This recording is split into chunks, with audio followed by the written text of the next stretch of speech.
আয়াত হইছে সূরা মুনাফিকুন আয়াত নাম্বার 9। আল্লাহ তাআলা কি কয়?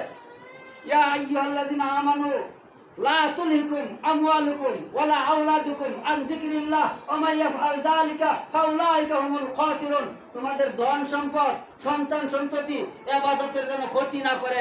এই যে নামাজে দাঁড়ানোর পর কুল্লে কুল্লে বলাবেন ক্যাশ কান্দাকুটি শুরু করে, এই সেই ইত্যাদি করে। কিন্তু এই আয়াতে কি কইলেন আর হুজুরে কি কইলেন? একদল হুজুর সাথে কি যে বলাবেন গন্ডগোল করলে অসুবিধা নাই।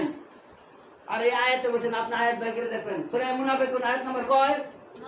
সূরা মুনাফিকুন আয়াত নাম্বার 9। ইয়া আইয়ুহাল্লাযিনা আমানু, তোমরা যারা ঈমান আনছো, তোমরা ঈমানদার যারা দাবি করো, তারা এই কথাগুলো শুনো। যারা ঈমানদার না তাদের শোনার দরকার নাই। ইয়া আইয়ুহাল্লাযিনা আমানু লা তুলহিকুম আমওয়ালুকুম ওয়ালা আওলাদুকুম, মানে ছেলে মেয়ে আওলাদ সন্তান, ওয়ালা আওলাদুকুম আন যিকরিল্লাহ ওয়া মান ইয়াফআল যালিকা ফাউলাইকা হুমুল খাসিরুন। তোমাদের ধন সম্পদ সন্তান সন্ততি ইবাদতের ক্ষতি, জিকিরের ক্ষতি, নামাজের জন্য ক্ষতি বিঘ্ন সৃষ্টি না করে। আমরা ছোট ছোট বললাম বাইল ভাতটা দিয়ে বাড়ি থয়ে যাবো, দরকার বলে 10টা 12টা টিয়া দিতে হবো, রাখবো এই যে 10টা টিয়া নিয়ে যাও দোকান থেকে কিছু কিনা খায়া হবা। আদর করা হইলো কি হলো না ভাই? যদি আপনার গেন্দা আবাসা আপনার ছেলে মেয়ে যদি আইতেছা, আপনারা কি করেন? ছেলে মেয়ে করেন না পুনাই কন? যদি এদেরকে বলেন যাবো যে তোমার 5টা টিয়া দিলাম, তুমি দোকানে দাও, মসজিদ দাও না, তুমি দোকানে দাও, জায়গা নাই, তখন কি করবো? আচ্ছা ঠিক আছে, আমি আয়াত বললাম, আপনার আয়াত দেখবেন। আমার কথা মানার দরকার নাই, বড় হুজুরের কথা মানার দরকার নাই। কি কই ভাই? বড় হুজুরের মানার দরকার না, কোরআন আয়াত মানার দরকার। আয়াতের নাম্বার সহ বললাম সূরা মুনাফিকুন আয়াত নাম্বার 9। এই আয়াতে বলছে অনেক মানুষের সন্তান সন্ততি।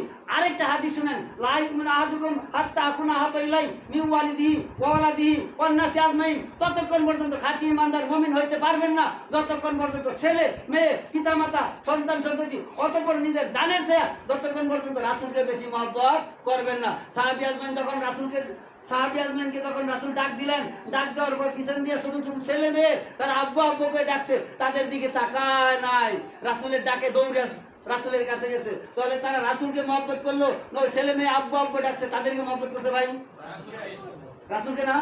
আচ্ছা দেখেন হাদিসের দ্বারাও দেখা যাচ্ছে কিছু বন্ড হুজুর আছে আলেম নামে জালেম, ইন্নাহু কানা যালুমান জাহুলা। তারা আলেম নয়, তারা জালেম। ঘুমানির তো মাইক দিয়ে মসজিদে কয়, ঘুমানির সময় উঠার পরে আমি মনে করছি মাইক লিয়ে কি হচ্ছে নাকি। আজকে সকালে উঠলাম, এক আলেমে মাইক দিয়ে কইতেছে এই আলহামদুলিল্লাহ ইল্লাজি আহিয়ানা বাদামা আমাতানা ওয়া ইলাইহিন নুশুর। এই বেকুবে কি মাইক লিয়ে উঠছেন নাকি? এটা হলো ঘুমার থেকে ওঠার দোয়া, মসজিদে এই দোয়া কইতেছে। আচ্ছা দেখেন, তা আল্লাহ তাআলা জানাই দিলেন তোমাদের জানের থেকে বেশি মহব্বত রাসূলকে করো। কারণ রাসূলের ডাকে সাহাবীরা পিছন থেকে আব্বু আব্বু করে ছেলে মেয়ে ডাকছে, তাদের দিকে তাকায় নাই, তাদের দিকে পিছনে ফিরে তাকায় নাই। হযরত হামজা রাদিয়াল্লাহু তাআলা আনহু আজকে বিয়ে করার আনার পর, আজকে প্রথম রাত্রে সহবাস করার পর, তারপরে আল্লাহ রাসূল সকালে ডাক দিলেন যুদ্ধের জন্য।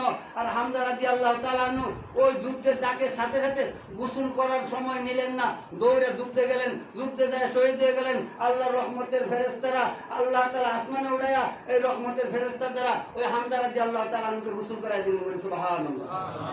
তাহলে স্ত্রী বলছেন আজকে বিবাহ করার পর স্ত্রী বলছে যে দেখো আমি তোমাকে ভালো করে দেখতেই পারি নাই, আমি তোমারে চিনতেই পারি নাই, তুমি আরেকবারের মতো বড় আসো, আমি তোমার আরেকবারের মতো ভালো করে দেখি, দেখার পরে তুমি যাও।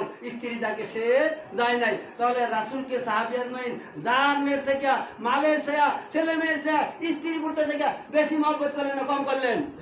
তাহলে এই আয়াতের দ্বারা হাদিসের দ্বারা দেখেন, এরপরে আপনি বিবেচনা করেন সন্তান আনবেন কি আনবেন না। লা ইউমিনু আহাদুকুম হাত্তা আকুনা হাব্বা ইলাইহি মিন ওয়ালিদিহি ওয়া ওয়ালাদিহি ওয়ান নাসি আজমাইন। ততক্ষণ পর্যন্ত খাঁটি ঈমানদার হইতে পারবেন না যতক্ষণ পর্যন্ত আপনি নিজের জানের চেয়ে রাসূলকে বেশি মহব্বত করবেন না। ভাই মৃত্যু ব্যক্তির কয়টা কথা বেশি বলেন তো দেখি? কয়টা বলছি ভাই? এতে অনেক খেয়াল নাই। তাহলে বাজারে সদাই কেমনে আনবেন? ভাবি যদি সদাইয়ের কথা কয়ে দেয়, যদি মনে না দেয়, যদি খাইলে তাইন, তাহলে তো ভাবি করবো তো সদাইয়ের কথা মনে রাখতে বাজারে গেছে। এক, কানের পাশে লা ইলাহা ইল্লাল্লাহ বলবেন। দুই, তার যদি পাওনা দাওনা থাকে খুশ করবেন। কিছু মানুষ, ওই বলছিলাম যে কিছু মানুষ সুস্থ থাকা অবস্থায় বলে যে বাবা তুমি খাতা কলম লইছে, বাবা লেখো উমুকে 50,000, উমুকে 20,000, উমুকে 10,000, এটি পায় তুমি লেখো। আগে লেখছে বাবা তুমি লেখো, আমি যার যার কাছে পাই ওটি লেখো। যারা ব্যবসায়িক বাকিটা কি থাকে না, থাকে না ভাই?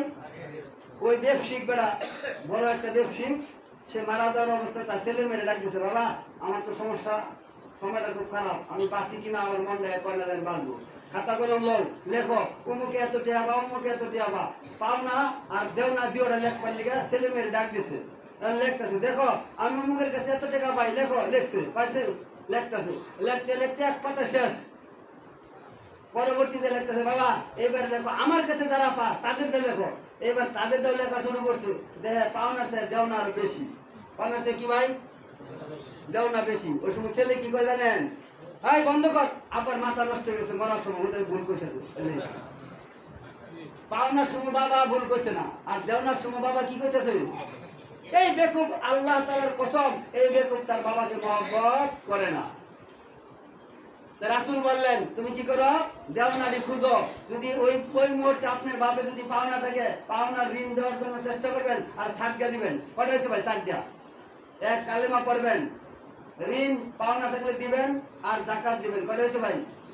তিনটা। চারটা আছে, আচ্ছা তিনটা গেছে। এই তিনটা দেওয়ার পরে পরবর্তীতে আল্লাহ রাসূল কি বললেন, পরবর্তীতে ওই ব্যক্তি মারা যাওয়ার পর বললেন নলকূপ করে দাও, পানির ব্যবস্থা করে দাও, রাস্তার কাছে কল করে দাও, যেই বাড়িতে কল করতে পারে না ওই বাড়িতে কল করে দাও, তোমাদের এলাকার মধ্যে যেই বাড়িতে যার মেয়ে বিবাহ দিতে পারে না ওই মেয়ের বিবাহ দেওয়ার জন্য তুমি ব্যবস্থা করো। অথচ